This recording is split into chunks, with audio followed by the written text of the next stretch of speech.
پہلے آپ یہ فاروق رضوی کی ویڈیو دیکھ لیجئے، اس کے بعد کچھ تبصرہ صفحہ نمبر 63 ہے. کیا لکھتا ہے ذرا سنیے. خلیل احمد امبیٹوی کہتا ہے کہ مدرسے دیوبند کی عظمت حق تعالیٰ کی درگاہ پاک میں بہت ہے.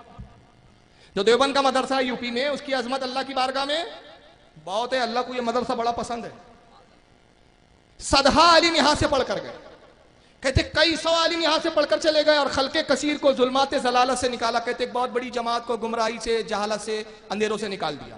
یہی سبب ہے کہ ایک سال فخر عالم علیہ السلام کی زیارت سے خواب میں مشرف ہوئے. کہتے یہی وجہ ہے کہ ایک نیک بزرگ، دیوبند کے کوئی ایک نیک بزرگ تھے، ان کے خواب میں رسول اللہ تشریف لا. وہ نبی پاک صلی اللہ علیہ وسلم کی خواب میں زیارت سے مشرف ہوئے تو آپ کو اردو میں کلام کرتے دیکھ کر پوچھا آپ کو یہ کلام کہاں سے آ گئی. تو اللہ کے نبی ان سے اردو میں بات چیت کرنے لگے. اردو میں بات چیت شروع ہوئی تو انہوں نے کہا یا رسول اللہ آپ کو یہ اردو کہاں سے آ گئی؟ آپ تو عربی ہے، آپ تو عرب کے رہنے والے، عربی بولا کرتے تھے، آپ اردو کیسے بولنے لگ گئے؟ فرمایا، کس نے فرمایا؟ رسول اللہ نے فرمایا کہ جب سے علماء مدرسے دیوبند سے ہمارا معاملہ ہوا ہم کو یہ زبان آ گئی. معاذ اللہ استغفر. معاذ اللہ. پھر کہا سبحان اللہ، اس سے رتبہ اس مدرسے کا معلوم. نبی معراج پہ جائے وہاں سبحان اللہ نہیں، رتبہ مدرسے کا معلوم ہوا. سبحان اللہ. اور دیوبند کے مدرسے کا رتبہ کیا ہے کہ نبی نے اردو ہمارے ملاؤں سے سیکھی.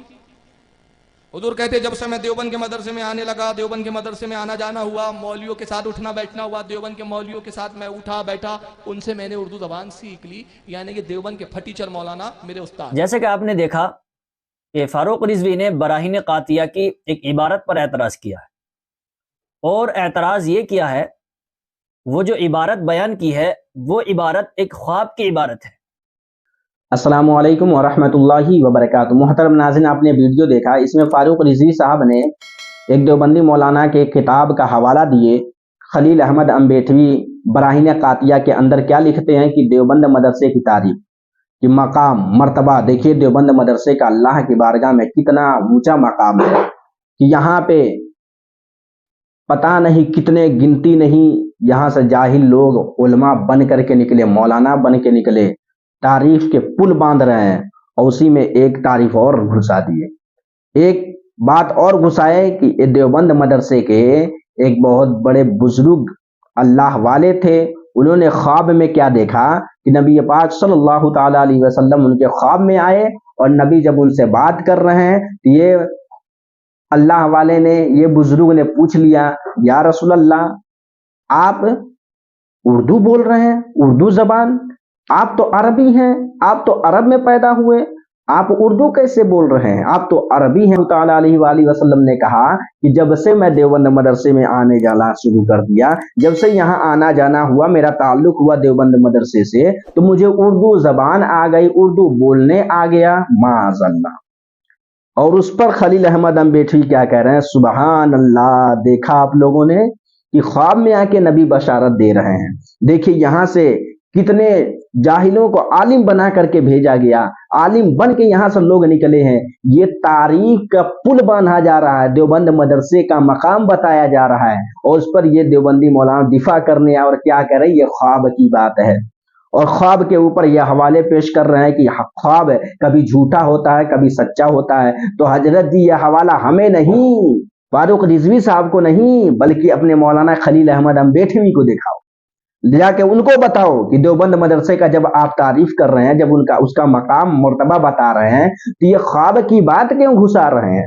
یہ خواب کی بات عبارت میں کیوں لا رہے ہیں کہ دیکھیے خواب میں آ کے نبی بشارت دے رہے ہیں، خواب میں آ کے نبی بتا رہے ہیں کہ دیکھو دیوبند مدرسے کا مقام کتنا اونچا کہ میں یہاں پہ آنا جانا شروع کیا، میں اردو سیکھ لیا.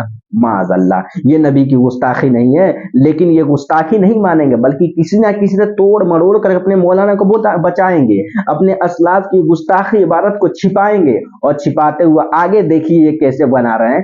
جو عبارت پوری فاروق رضوی صاحب نے بتایا پڑھا، اس پوری عبارت کو یہ نہیں پڑھیں گے بلکہ تھوڑے سے کاٹ کر کے عبارت کو پڑھا. اور دیکھیے ویڈیو کو کیا ہے براہین قاطعہ پر، اور یہ لکھی ہوئی ہے حضرت مولانا خلیل احمد سہارنپوری رحمۃ اللہ علیہ کی. یہ جو ہمارے پاس ایڈیشن ہے اس کا صفحہ نمبر 63 ہے. لکھتے ہیں کہ یہی سبب ہے کہ ایک صالح یعنی نیک بزرگ آدمی فخر عالم علیہ السلام کی زیارت سے خواب میں مشرف ہوئے. کہتے ہیں کہ ایک صالح فخر عالم صلی اللہ علیہ وسلم کی زیارت سے خواب میں مشرف ہوئے تو آپ کو اردو میں کلام کرتے دیکھ کر پوچھا کہ آپ کو یہ کلام کہاں سے آ گیا. آپ تو عربی ہیں، یعنی آپ صلی اللہ علیہ وسلم سے کہا کہ نبی صلی اللہ علیہ وسلم نے، یعنی خواب کی بات چل رہی ہے، فرمایا کہ جب سے علماء مدرسہ دیوبند سے ہمارا معاملہ ہوا ہم کو یہ زبان آ گئی۔ تو آپ نے عبارت دیکھا، یہ کیا پڑھے؟ بس وہی عبارت پڑھے، اتنا ہی پڑھا جتنا خواب کا ہے۔ خواب کیا جو بات ہے اسی کو انہوں نے پڑھا، نہ ہی اس کے اوپر پڑھا نہ ہی نیچے پڑھا، کہ جب خواب کی تعبیر، جب خواب بتا دیے خلیل احمد امبیٹوی صاحب، جب خواب کو لکھ دیا کہ بزرگ نے دیکھا، خواب میں نبی بشارت دے رہے ہیں، تو اس خواب کو لکھنے کے بعد یہ خلیل احمد امبیٹوی آگے کیا لکھ رہے ہیں؟ سبحان اللہ۔ اب بتائیے، یہ تو خلیل احمد امبیٹوی اس خواب کو سچ مان رہے ہیں، خلیل احمد امبیٹوی اس خواب کو سچا مان رہے ہیں، تبھی تو کہہ رہے ہیں کہ سبحان اللہ، اور تعریف کے پل باندھتے ہوئے یہ واقعہ انہوں نے لکھا، یہ بات انہوں نے لکھا کہ خواب میں آ کے بشارت دے رہے ہیں معاذ اللہ۔ یہ ہے دیوبندی مولانا، یہ ہے، کسی نے سچ ہی کہا ہے، یہ پڑھتے تو ہیں لیکن سمجھتے نہیں ہیں، یہ پڑھتے تو ہیں لیکن سمجھتے نہیں ہیں۔ تو آپ نے ویڈیو کے اندر خود دیکھ لیا کہ سچ بات ہے، یہ پڑھتے کچھ ہیں اور سمجھتے کچھ ہیں۔ کتنا اچھے طریقے، صاف طریقے سے لکھا ہوا ہے خلیل احمد امبیٹوی صاحب نے دیوبند مدرسے کے تعریف میں یہ خواب کو لکھا ہے، اور یہ گستاخی ہے نبی کی، لیکن اس گستاخی کو چھپانے کے لیے، اس عبارت کو چھپانے کے لیے کس طرح سے موضوع کو موڑ تڑوڑ کر کے یہ خواب کے اوپر حوالہ پیش کر رہے ہیں، خواب کے اوپر یہ حوالہ دے رہے ہیں معاذ اللہ۔ اللہ تبارک و تعالی ہمیں اور آپ کو حق بولنے اور حق سمجھنے کی توفیق عطا فرمائے۔ پھر ملتے ہیں اگلے ویڈیو میں، تب تک کے لیے خدا حافظ۔ السلام علیکم ورحمۃ اللہ وبرکاتہ۔